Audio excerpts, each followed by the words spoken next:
All right, so we are going to do something a little different here. This is going to be a separate series for our channel. This series is called The City and the Soul, and the episodes are done by my good friend, Professor Ralph Hancock from Brigham Young University. This series is going to cover his expertise, which is an intersection between faith, politics, and philosophy.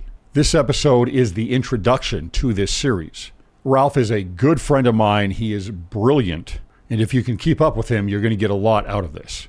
Ralph is also the source for the homeschooling curriculum, Fathom the Good, that you've heard me talk about before, which actually helps teenagers to think critically and to position the question of the good right in front of them. There's nothing like it. To find out more about it or to get a free sample course, you can go to fathomthegood.com. Here's Ralph. Hello. I'm Ralph Hancock, and this is The City and the Soul.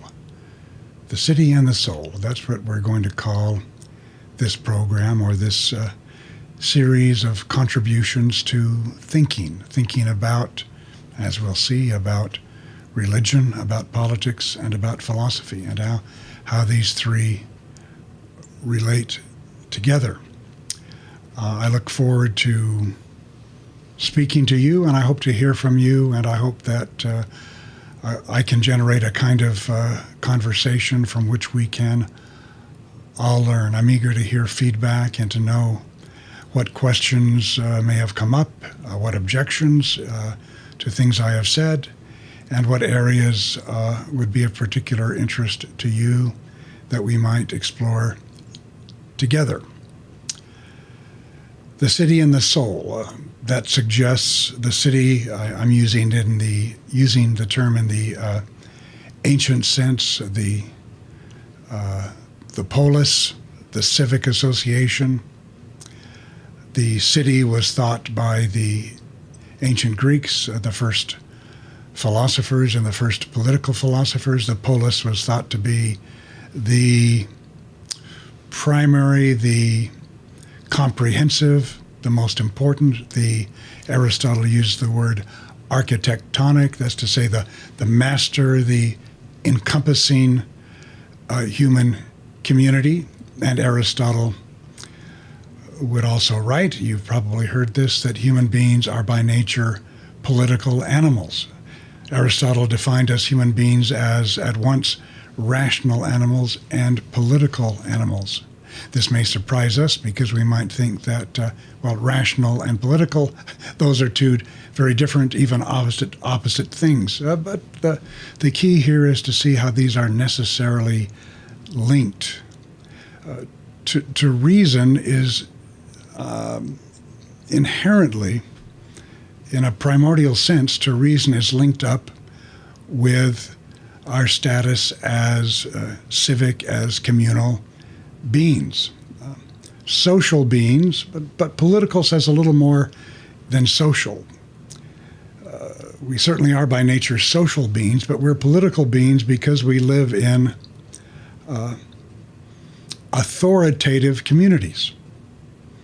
That's how a city or a polis is different from, let's say, society in the abstract. A human community, ultimately in a human society, really depends upon some authority, some political, legal, even police and military authority. But more deeply, more generally, some authority that is moral and even religious. So here we come to the point that we see the inherent connection, and it's a problematic one. It's not all peace and love. It doesn't always by any means go smoothly. The connection between the city and the soul, between religion and politics. And that's sort of the nexus from which we will begin. And my proposition to you is that practically everything can be clarified by taking seriously this nexus of concern for our individual, even eternal well-being, that's the soul, and concern for the common good, and therefore deference to the authority that speaks for the common good, the city and the soul. I'm proposing to you that much that is political, but much that does not seem to us immediately as political, much that is moral, or much that simply touches upon human meaning and the human condition, can be illuminated by just a careful reflection on this critical nexus between the city and the soul, between religion and politics. And I'll add philosophy to that triangle: religion, philosophy, and politics. Now that I'm talking about the triangle, I brought a few visual aids to start with here. My friend Pierre Manant, whose book, actually a collection of very deep and interesting interviews, Seeing Things Politically, I was honored to translate. I see it's introduced by my good friend Daniel J. Mahoney, who will certainly be invited to participate in this City and the Soul project. We probably should give the publisher some credit. That is, it doesn't say, does it? It's St. Augustine's Press. That book came to mind. It's a good one for you to know about. I recommend it to you highly as an introduction to, I think, the most important living political philosopher, who I'm happy to say is also a personal friend of mine, and who retired from the School of Advanced Studies in Social Sciences in Paris a few years ago. But I brought up Pierre Manant. I'll be bringing it up more than once, but I brought him up just now because he himself describes his career as, in a way, contained within this triangle of religion, politics, and philosophy. And I do think it's a vital triangle. We've begun talking about religion and politics. About philosophy, let me just say this: philosophy can be a scary word. Sometimes we think of philosophers, and not necessarily wrongly, as bogged down in very, very arcane, abstract, difficult to understand conceptions, difficult to see often what the practical point of these conceptions is. Philosophy can easily veer off into pointless abstractions. But when I talk about philosophy, I'm just talking about thinking as carefully and rigorously as possible, and with as open a mind as possible. Open, including openness. We don't always mean this today when we talk about openness, including openness to God, openness to revealed truth, openness to a realm of things that we cannot, that reason alone cannot master. So I would consider that rigorous openness to what goes beyond it, to what exceeds it, a part of true philosophy, or philosophy rightly understood. So this is the triangulation that reminded me of Pierre Manant's formulation in Seeing Things Politically, the triangulation, religion, philosophy, and politics, that will sort of define the concentration of our contributions in this City and the Soul series. Now, some of you are already thinking, and I sympathize with you in advance, can we leave politics out of it? Politics is a nuisance. Politics is ugly. Politics is, we hear, polarizing. Politics brings out the worst in people. Politics is uncivil. Yes, I sympathize with you. But, we can't. Because politics in the broadest sense, the ideas and moral principles, even moral feelings, moral instincts that are the glue of our community, or maybe I should say of our communities. This moral political glue leaks into everything we think, at least everything that bears on human meaning, what it means to live a good and satisfying and ultimately happy or blessed human life. I would even go further and say that the less we think about politics, or the less we philosophize, that is, think rigorously about politics, the more, alas, the moral authority, the moral concepts, we can use the term, the politically correct principles that tend to reign in our political community, the more these affect us. So we're not exempt from being involved in politics by trying to ignore it. Even if we don't want politics, I'd be tempted to say politics wants us. So you might accuse me eventually of seeing questions of politics or questions of political philosophy everywhere.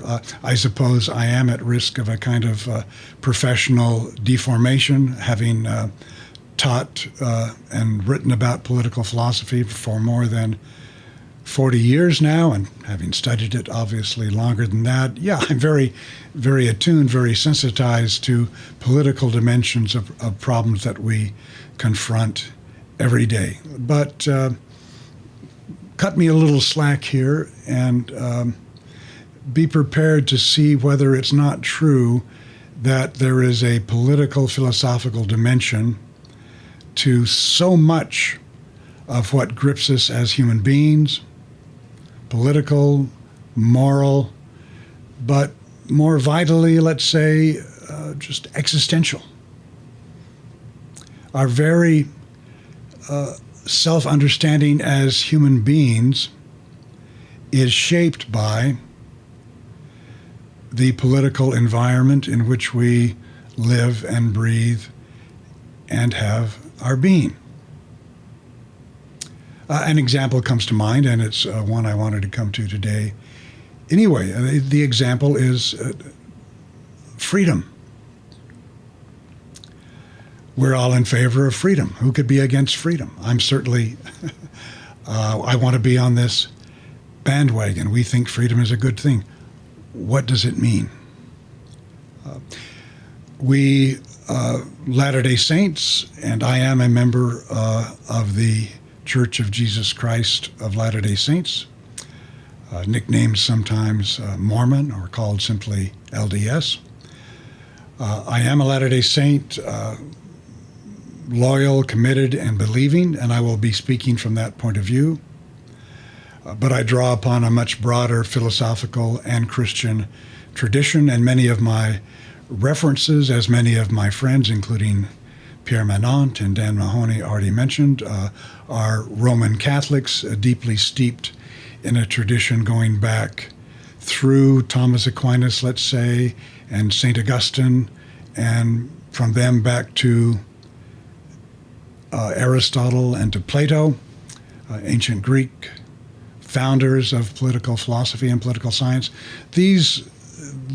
This is the tradition I will be addressing, but I will be addressing it as a faithful Latter-day Saint, and often with particular applications and twists of interest, especially to Latter-day Saints, but I hope not exclusively of interest to us Latter-day Saints.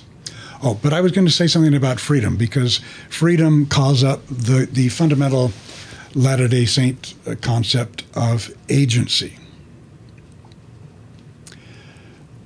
Free agency or moral agency plays a huge part in Latter-day Saint belief and is deeply grounded in Latter-day Saint scripture.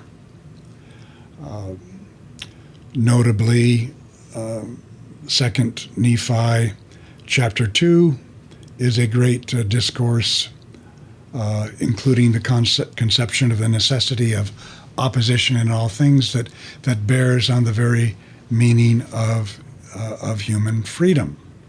So agency is a very important moral and religious concept, but it overlaps with or tends to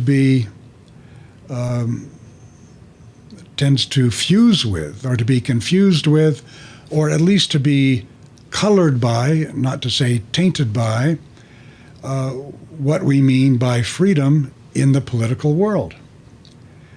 Now, what we mean by freedom in the political world, or in our political culture, and not only in politics specifically, but the way our political culture impinges on what we mean by freedom simply in human existence.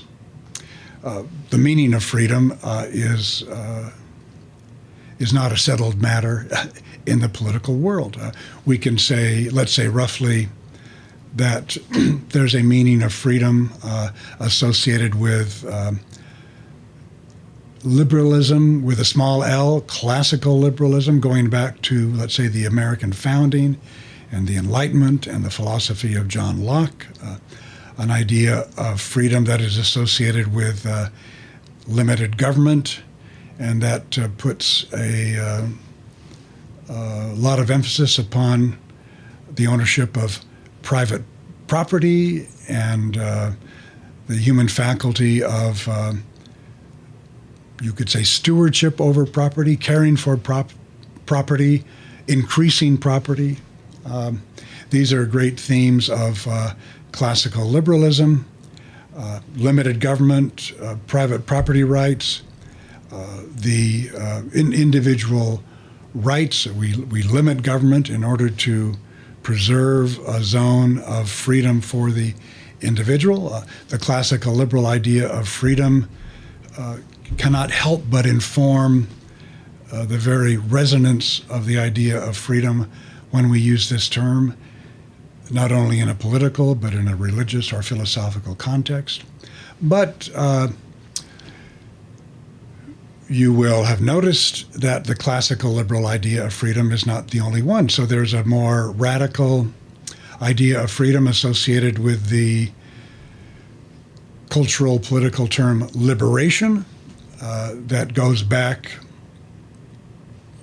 We could trace it in postmodern philosophy and in neo-Marxism, but the term liberation has a particular coloration that was invoked very prominently, especially beginning in the 1960s and the 1970s, not only in the United States, but in Western and other developed democracies, as we say. And this liberation clearly has a different tonality and a different reach and different implications from the concept of freedom as John Locke or James Madison, for example, might have understood it. But in any case, these are politically defined notions of freedom that are in the air and that press their claims upon us in one way or another. And a religious idea, such as for Latter-day Saints, the idea of agency, or let's say for a Catholic follower of Thomas Aquinas, a believer in natural law as human participation in God's eternal law. These religious concepts, agency and natural law, tend to be heavily colored by the political environment in which we, or environments in which we believers operate. And so we may think that politics is just one limited, specialized, compartmentalized area of our lives which we would like to keep apart from, well, in a word, from our souls. We would like to imagine that the problems of the city, political problems, could simply be separated from concerns of the soul, and for that matter, concerns of our religious communities, concerns of those who gather together to try to contribute to the mutual benefit of each other's eternal souls. We'd like to think these are separate, but the leakage, I would say, is inevitable. The tendency of politically framed terms to seep into our religious vocabularies is extremely pronounced. And I'm just going to suggest an example, which I will soon be developing in print and here in these video recordings, and that is example precisely of the Latter-day Saint concept of agency. Because it turns out that this concept has recently been in the news, we can say, because a prominent national journalist and prestigious author, Jonathan Rauch of the Brookings Institution in Washington, D.C. Jonathan Rauch has a recent book. Let's see, I brought my visual aid for that too. Cross Purposes, Christianity's Broken Bargain with Democracy. That's a very recent publication by Yale University Press. Jonathan Rauch, who could be described as in today's terms as a moderate liberal, certainly a civil and reasonable fellow with whom we can profit by discussing. Jonathan Rauch, I should say, was very prominent in the pro-homosexual marriage advocacy before that problem was apparently settled by the United States Supreme Court, at least as far as the United States is concerned. Jonathan Rauch is in some ways a centrist liberal or a political commentator of the center-left, having had the battle for homosexual marriage won for him. He is now, in this book and in other publications, trying to carve out a reasonable and sensible and civic-spirited kind of middle ground. And as part of that middle ground, he has reached out to Latter-day Saints, including high officials in the Church of Jesus Christ of Latter-day Saints and prominent voices among Latter-day Saints and at Brigham Young University, I should say. And he has appealed to Latter-day Saints, inviting us to put aside polarization and what he judges to be now a sterile or even destructive culture wars, to put all these aside in order to join an alliance with liberalism. Liberalism, rightly understood, the moderate liberalism as he conceives it, that he believes he represents. Rauch has invited Latter-day Saints to not only to join moderate liberals such as himself, but in a way to be a beacon and even to provide a theological model for other Christian churches to give up polarizing anti-liberal culture wars and to join a moderate liberal consensus which can promote civic peace, good citizenship more generally, and put behind us nastiness and divisiveness and the fear-mongering that he sees represented by more conservative expressions of Christianity. Well, I'll be writing and talking more about Roush soon.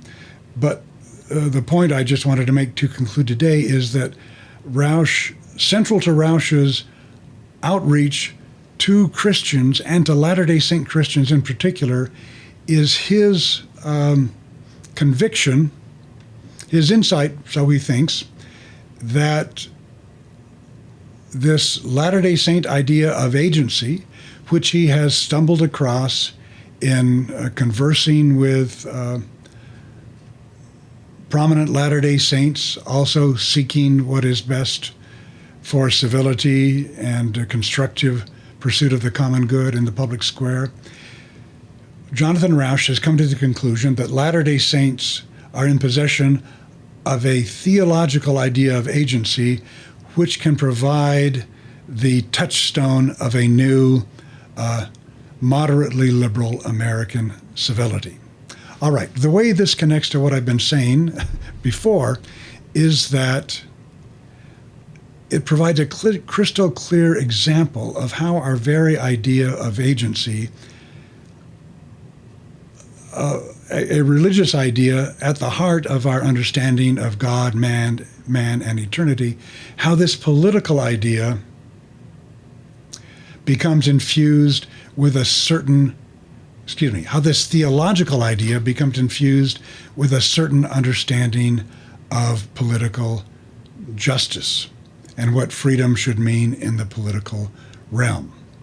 Now, you've already guessed that I don't think that Roush's proposition is a well-founded one, or one that we Latter-day Saints should buy into. I'll be explaining that further. But for now, the point is, and Roush is a brilliant, or more than Roush's writing, Roush's reception, quite an enthusiastic, a prominently enthusiastic reception of Roush's political spin on Latter-day Saint agency shows us, I would say, the tendency, and in this case, I believe, the perilous tendency of our religious ideas to be stamped by our political circumstances and the political notions that arise to address these political circumstances. Is moral agency, as per the Book of Mormon and the Doctrine and Covenants and the Pearl of Great Price, is the Latter-day Saint concept of agency the concept that Jonathan Roush sees as the key piece of a puzzle of a new, moderate, and reasonable liberalism? That's a question that I'll delve into more deeply in our next session of The City and the Soul, and you will also be referred to my writing on this subject, which will soon be appearing in print, or rather online. Thank you very much, and goodbye for today from The City and the Soul.